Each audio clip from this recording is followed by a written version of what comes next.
We live in a world where food has become increasingly distant from its source. In this video, we're going to talk to a farmer, a food hub, and a school to learn more about how to get your food into schools. This is the Farm to School Revolution. My name is Rachel Sullivan. I'm the Farm Operations Manager at Frog Hollow Farm. We grow primarily stone fruit at Frog Hollow. So we try to catch schools at the tail end or the beginning of their school years, but some do purchase from us in the summer if they have programming. The three biggest challenges to sell to schools were pack style, transportation, and cost. The first challenge to understand was how to pack the fruit for school district. We aren't packing fruit the same way that we pack it for farmers market or CSA members or wholesale customers. Schools need fruit to be a certain size, so we needed to kind of understand how our different varieties fit into their categories of sizing. So we know that apricots are about 2 ounces a piece. They need to serve 4 ounces, so we know that 2 apricots is 1 serving. So then with that in mind, we can help figure out how many boxes they need per order and make sure to pack the fruit all consistent sizing because they don't want some larger and some smaller fruits. For transportation, a lot of school districts don't have a central warehouse. So unfortunately, that means we can't just go bring the district's entire order to one location, but we might have to go to 10 sites. So for Pittsburgh Unified School District this year, it's a new relationship. We really want to make it work. So we're actually delivering like 2 cases to 10 different schools in Pittsburgh, which is very close to us, but it's a lot of time. And we don't have refrigerated trucks.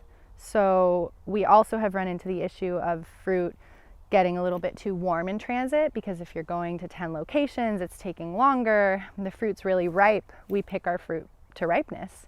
It's very sweet and nutritious because of that, but it also means it's more delicate. That's definitely been a challenge for us, just basically a logistics challenge. So for some schools, we've actually decided to work through freight companies. So we'll work with Veritable Vegetable or Watsonville Coast, who send refrigerated trucks to us. We load our fruit and they deliver to the schools. And that's great, but it does add cost. And that's the third issue, is that schools don't have very much money to pay for food.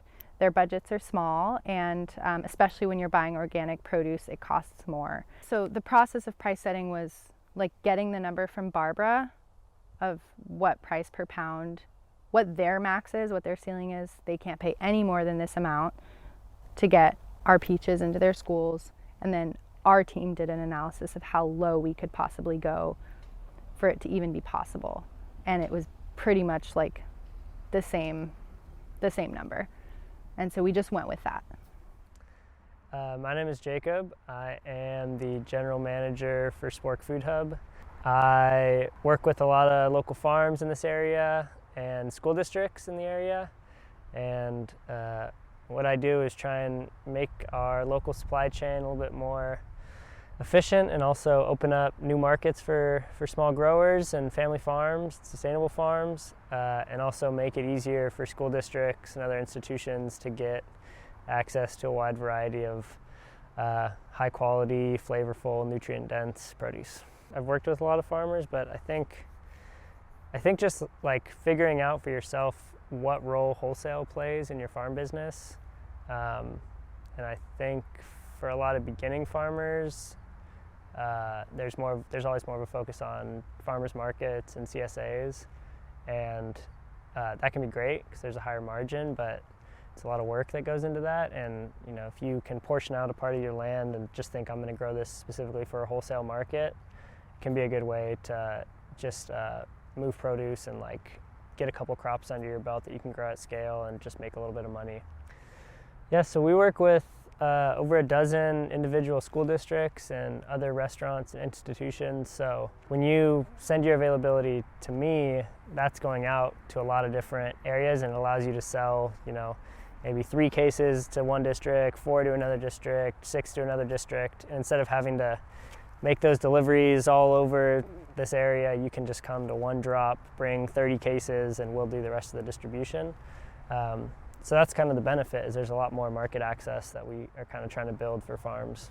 So farms reach out to us in a number of ways. I meet people at conferences, or people cold call me, or I cold call or email growers to learn more about what they're growing and what they have. For me, what's easiest is to get the products that you have available, how much of those products you have available, and the price of those things. And then I can add that to our availability list and try and find a buyer from one of the districts we work with. My name is Christina Lawson, and I am the Food Service Director for Western Placer Unified School District, located in Lincoln, California. Logistically, there are 3 really big things that we need. We're very interested in knowing what days you can deliver, how many sites farms can deliver to, and then what are the lead times for us to order. With those 3 key pieces of information, we can really get a farm up and running pretty soon. There are some things that I think would be helpful for a farmer to know to work with a school. Every school district is different. So what works for my district might not meet the needs of another district. So if they get a no, or it's not the right time from one district, I would definitely encourage them to keep trying with others in their area. They can also ask the director, hey, if you're not interested, or if this isn't working for you, do you have any other food service directors that you can introduce me to that might be interested? Another helpful piece would be to follow up with directors multiple times in different seasons, because again, if you're reaching out at the beginning of the school year, that's a really insane time for us. So I would definitely follow up again in the later fall. So just don't be scared to reach out multiple times if necessary. All of those things really do play for both a farm versus a food hub, but I will say there are a lot of benefits that we have found from working with our food hub, because now I'm only having to coordinate with one point person as opposed to 6 different farms trying to schedule deliveries, work on subs. So we have been able to really increase the amount of local items that we are providing every day through working with the food hub.